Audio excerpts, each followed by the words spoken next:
few years ago, I encountered this truly remarkable essay. It's called Against All Odds, and I recommend it to anyone to read. It's such an incredible statement about human history and human potential. And the author of this essay, Adam Hochschild, is the co-founder of Mother Jones magazine.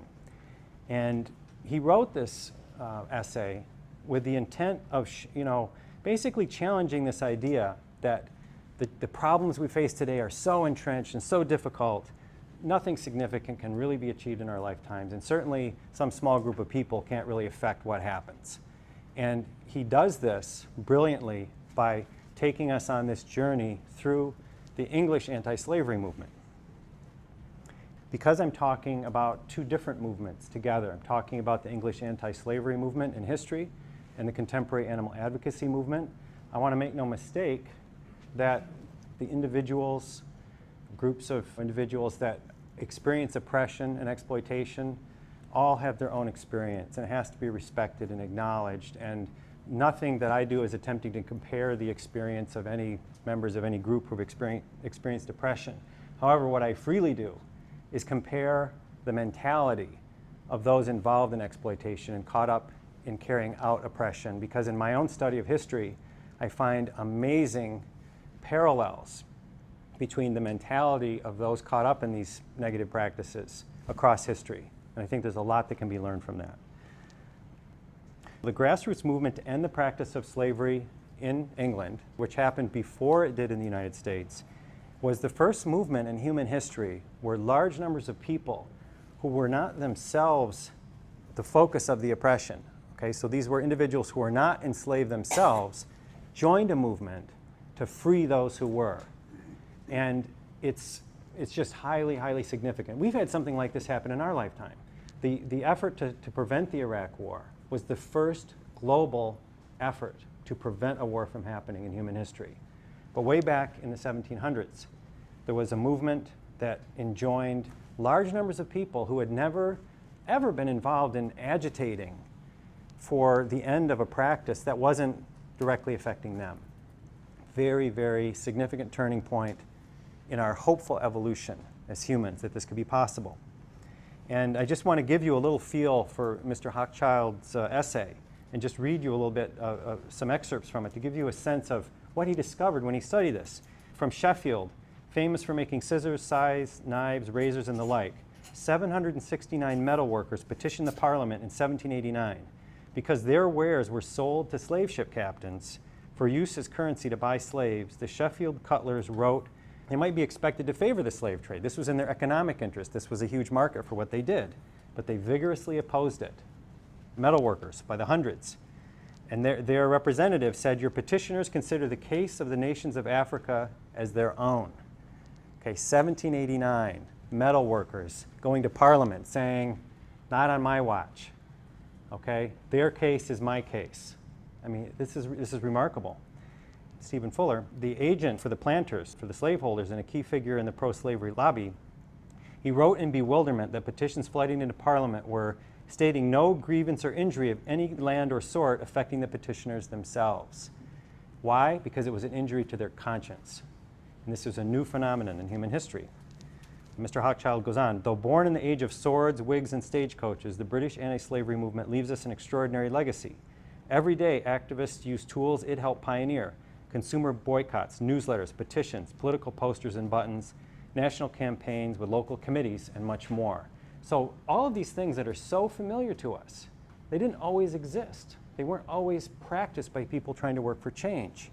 In this remarkable period of human history, there was a blossoming of understanding, and the brilliance of it had to do with an understanding that if we're going to change this, it's going to be because a lot of us are involved.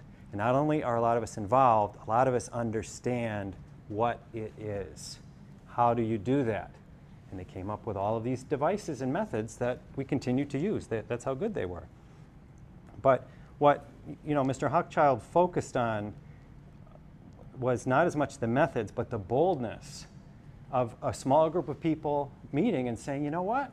Let's stop this.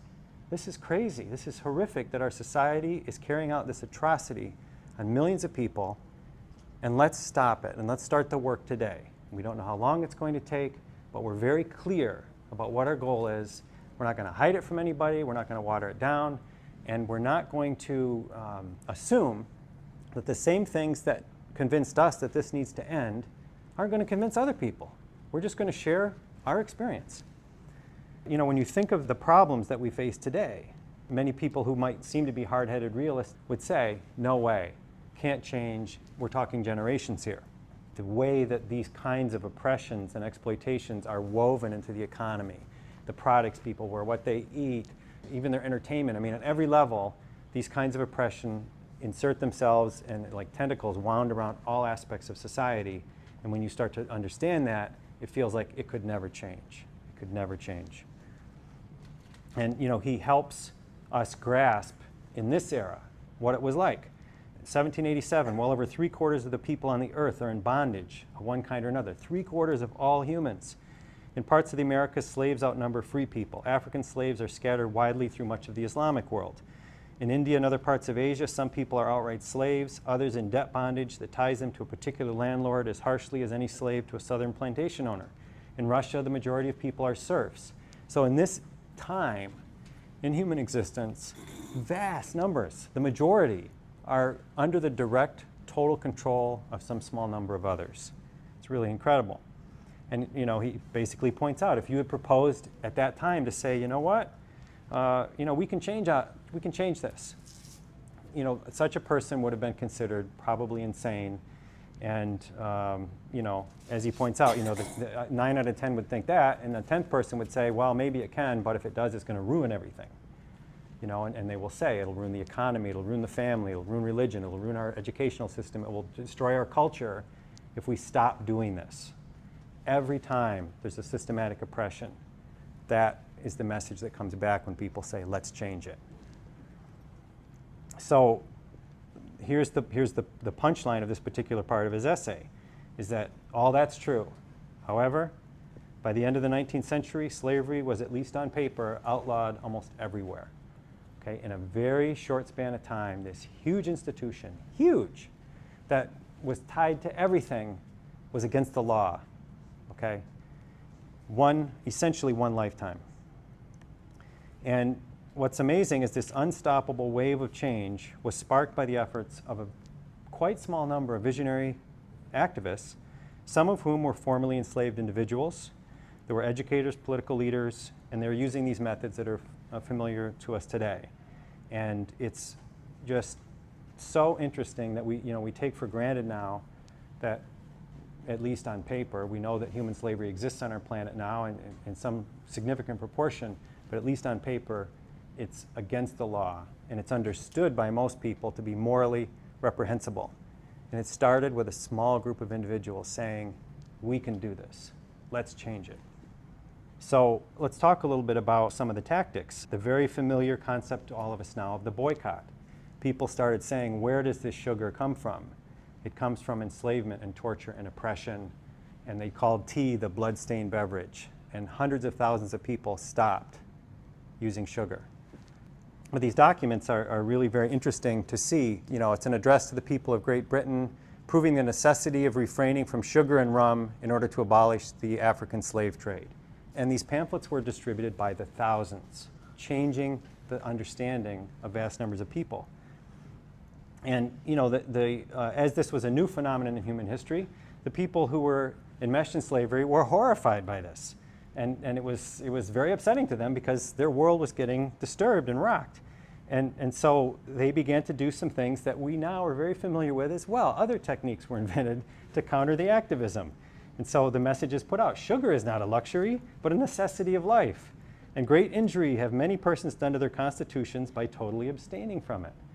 I mean, does that sound familiar?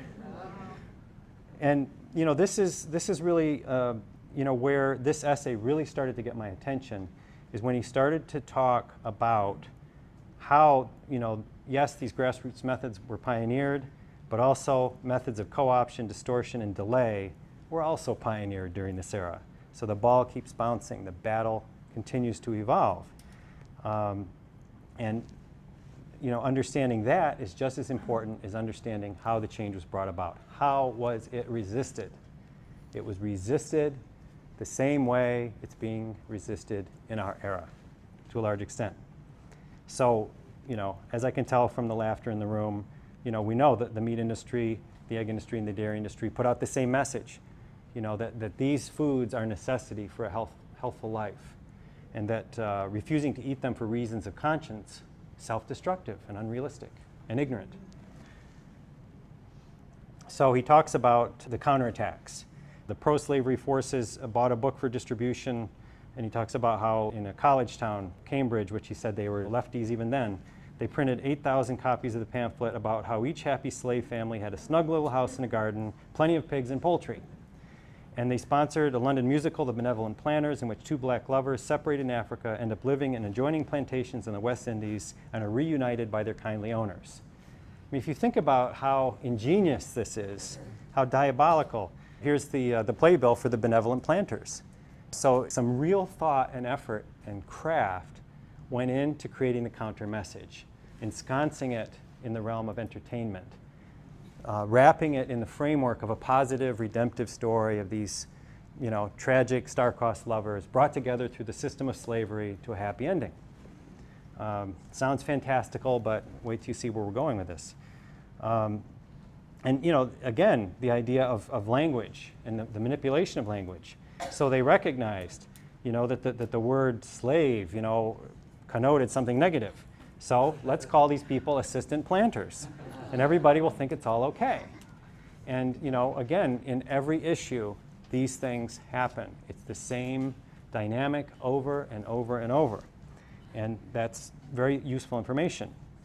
So again, going back to this theme, that what they were doing, and this is what happens again every time, is you shift. If you want to maintain an oppressive system, you shift the discussion from the justice or the justification for the oppression itself. Why are we allowed to have absolute control over these others? You never want that question to be discussed or thought about. What you want to do is shift the question to, how shall we control and dispose of the fate of these others? What is the right way to do that? It conveys an aura of morality, of concern, of righteousness, because we're trying to do things the right way. But we're not really talking about what is the right thing to do. It is very, very effective.